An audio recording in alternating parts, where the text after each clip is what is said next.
มาต่อจากคลิปที่แล้วอันนี้เควินจะไปขี่สลิงอยู่วังเวียงเนาะสลิงตัวนี้แมนเขาจะเก็บปีผู้หนึ่ง300,000 กีบหลังจากได้ปีแล้วเขาต้องเอาปีนี้มาแจ้งพนักงานแล้วก็เพิ่นจะเก็บอุปกรณ์อย่างไรแล้วก็พาขึ้นแต่ว่าสำหรับเควินเด็กน้อยสามีเนาะเพิ่นจะขี่ทางหลังน้ำขี่สลิงเส้นนี้มันจะมีทั้งหมดอยู่8 เส้น8 จุดถ้าขี่นี่เขาต้องขี่ให้ครบทุกจุดถ้าว่าอยู่ซื้อละขี่แล้วล่ะเขาขี่ไปฮอดจุดที่2ที่3แล้วเขาอยากหยุดนี่นะบ่อยากไปต่อกับแม่นจะบ่มีทางลงเขาต้องไปต่อเท่านั้นยอมใจลูกชายกล้าขี่เลยทำอีกเฮาก็คิดว่าลูกชายเฮาสิย้านว่าซั่นบัดเอาแท้พุ่นดีใจปานหยังเบิ่งแต่ท้าทายฮู้เพิ่นว่าซั่นสึกใจเพิ่นแฮงวันนี้เราจะพาไปขี่สลิงเอา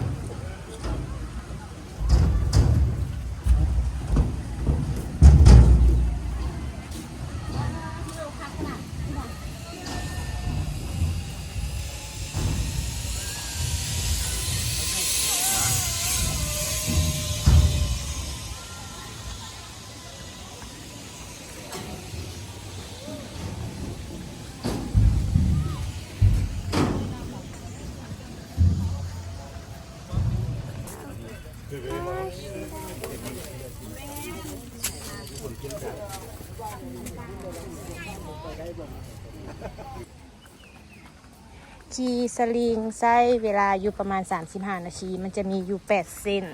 แต่ว่าถ้าให้ลงกลางทางจะไม่ได้ต้องขี่ให้ครบ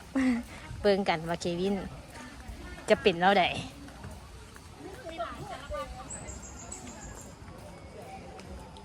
อันนี้เควินจะไปขี่สลิงหลังจากเขาจ่ายเงินแหละผู้หนึ่ง300,000 กีบเควินจะขี่คนเดียวแม่จะบริขี่นำไปย่างไป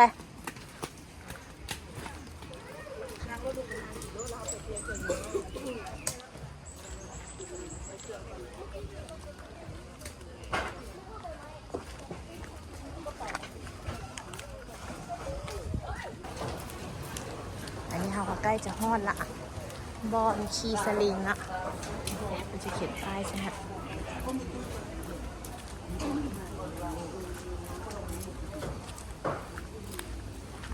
เคมาพี่ลูกมาใส่สุดก่อนไปใส่สุดผู้น้อยเราจะขี่สลิงผู้เดียวผู้ใหญ่ขี่น้ำเตี้ยมีคนขี่น้ำไปไปนำเลยไปแม่ไปหาไอ้เพื่อนหรอกอุปกรณ์ขี่สลิงไปโดดน้ำทำผูกคำมาแล้วผู้เดียวเห็ดโดดเองเนาะสูงๆเนาะไปให้ชีวินคนเก่งเหนื่อยในประเทศไทยหรอกไอเฮ็ดอันสไปเดอร์แมนเนี่ยนะเวลาไอโหนไปเฮ็ดเดย์แขนไปเฮ็ดสไปเดอร์แมนนะปล่อยไงแมงมุมนี่นะ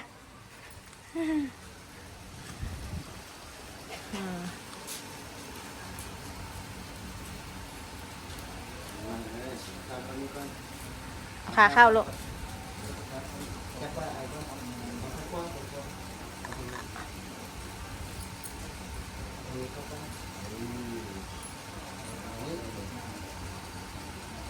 เกือบเราปลดไว้นี่ว่ะ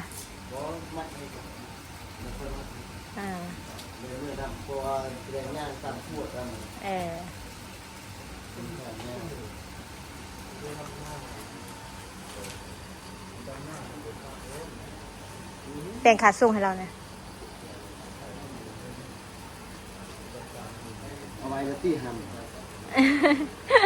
อาไว้ก้นบดมาไม่เอา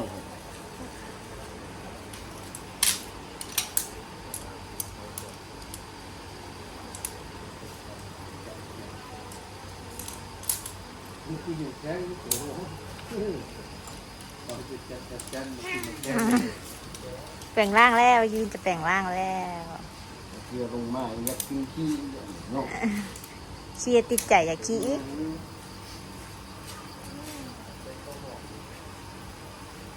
เสือยกเลยเสือยกขี้ใช่เลยเนาะนั่นนี่แหละมันเนี่ย ม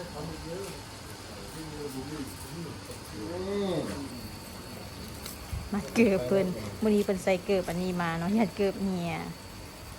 มัดไว้ก่อน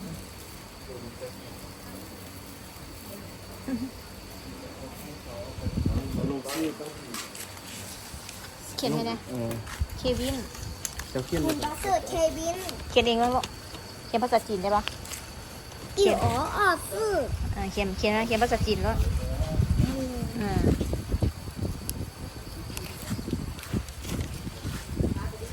เพิ่นเขียนภาษาลาวเป็นเพิ่นเขียนภาษาจีนเรา 3เรือลุกขึ้นมาจะขึ้นนำลุก พอให้พนักงานคืนเขาบริกีแล้วเราเขียนหนังสือลาวโบเป็นเขียนภาษาจีนเอา กินอะไร ภาษาจีนเอาแต่แล้วลูกโบเขียนห้องก็ได้จีเฮ้าโบเขียนก็ได้โอเคได้ละหาละเบอร์3โอเคหาเด้อโอ้เขียนห้องเพราะห้องปอได้โอเคเก่งหลาย ขึ้นมาเลย ไป โอ้ไปเสื้อจีนขึ้นมา แม่เราเขียนหนังสือลาวยังบุฟ้องหนังสือลาวบ่ได้หากัน6 ปีเมื่อวานเมื่อก่อนนี่เราฟ้องหนังสือลาวยังบ่เป็นแต่ฟ้องภาษาจีนได้ขี่กับผู้ใหญ่เคปิน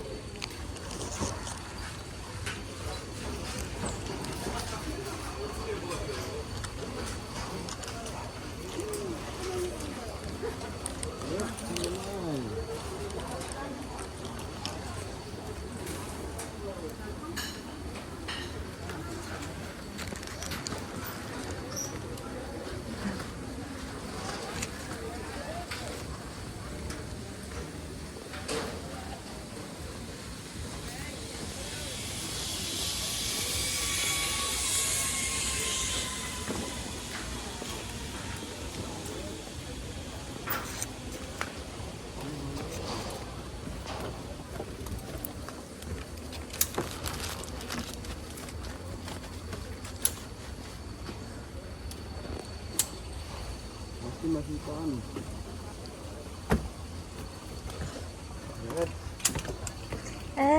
สุดยอดเลยเดี๋ยวไอ้ขี่นำลูกไอ้กอดเอาลูกเฮ็ดสไปเดอร์แมนให้มาเบิ่งไงด้ะ นั่งลงเลยนั่งเลยนั่ง นั่งกางแขนกางแขนเลย ลูกกลางแขนกลางขาเด้อย กขาไปหน้าหุ่น ยกขาไปข้างในคือสไปให้เหาะเลยลูก1ไปเย้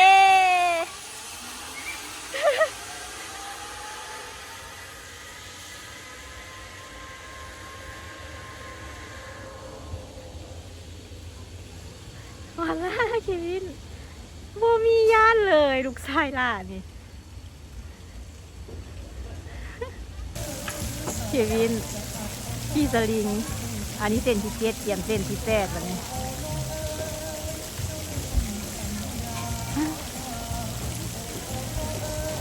มาเบิ่งบัญชี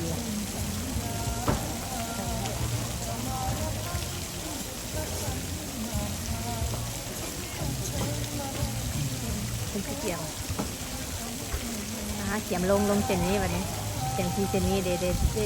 น้อยๆอัน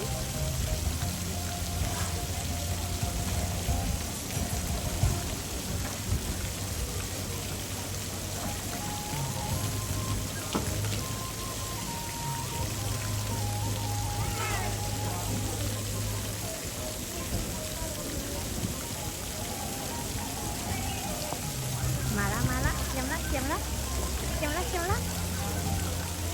ละเควินเขียมมาละ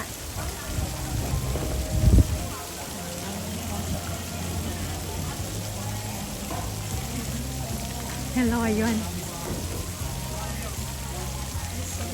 มาแล้วซุปเปอร์แมนมาแล้วว้าปล่อยไงแมงมุมอีกคุณ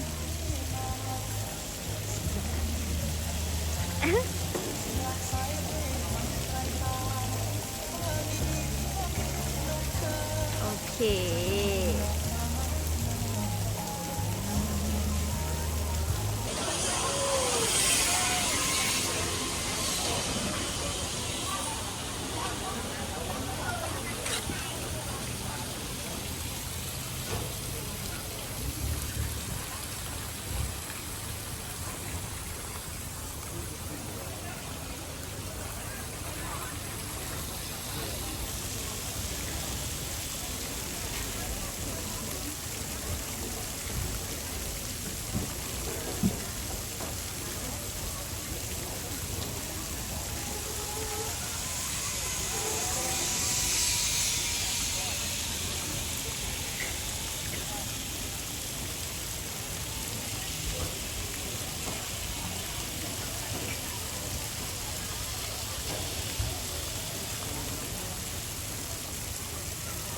เป็นจังไดไปขี่สลิงมาเป็นจังไดคักบ่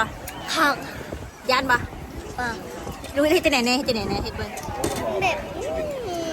ปล่อยให้มีงูมีอีกได้บ่ต้อง ถ้าเคยทำชอบเลี้ยงสลิงนะชีวิตของสลิงเนี่ยทำมาจากสัตว์ที่เป็นที่ซีซั่นนี้แต่ก็ยังมี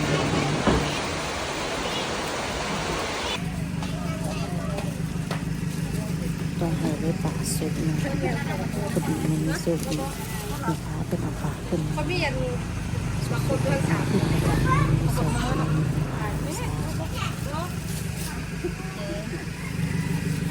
อันนี้ก็นอหา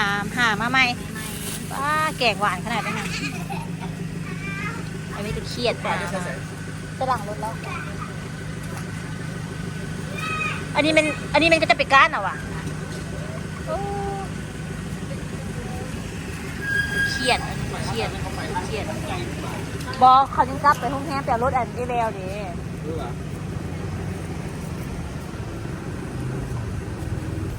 รับ ได้ ชอ มา บ อยู่ปลาโคตรอันนั้นสองโซดมีปลาคันแยง ตัวนึงโลละแสนโลละแสนอยากคือบ้านกันถ้ามันเป็นหนึ่งลงเงินถึงลงเงินถึงย้ายเงินแล้วเนี่ยที่สามโลละแสนปากกระแยง อยู่บักใดผมบ้านนี่อยู่บักใดตลาดที่มีค่าซื้ออย่าง ตลาดแคม รี ป์ วิว ทาง ให้เรา ตลาดปกส อยู่ใส่ก่อนส ต ละ ลาดปกส อยู่บางเวียงเด้อนี่ มันจะได้ป่าสดตลอดทุกๆแรงเด้อ3 โมงแล้วกัน อันนี้เพิ่นไปหามาอยู่น้ำซองเลยป่ะเนี่ย แมนมาแต่น้ำซองไม่มา สุดๆเลยผู้ใดมาบางเวียงอย่าลืมมาแวะวันนี้เด้อ ป่าสดเด้อยังหายใจอยู่ป่ายังหายใจ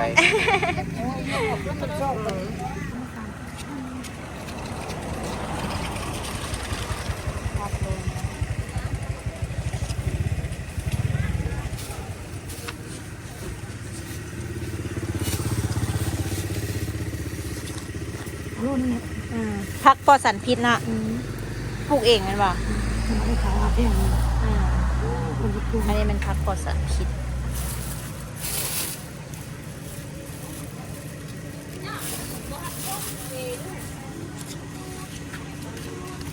มันต้นมันมีจังหวะ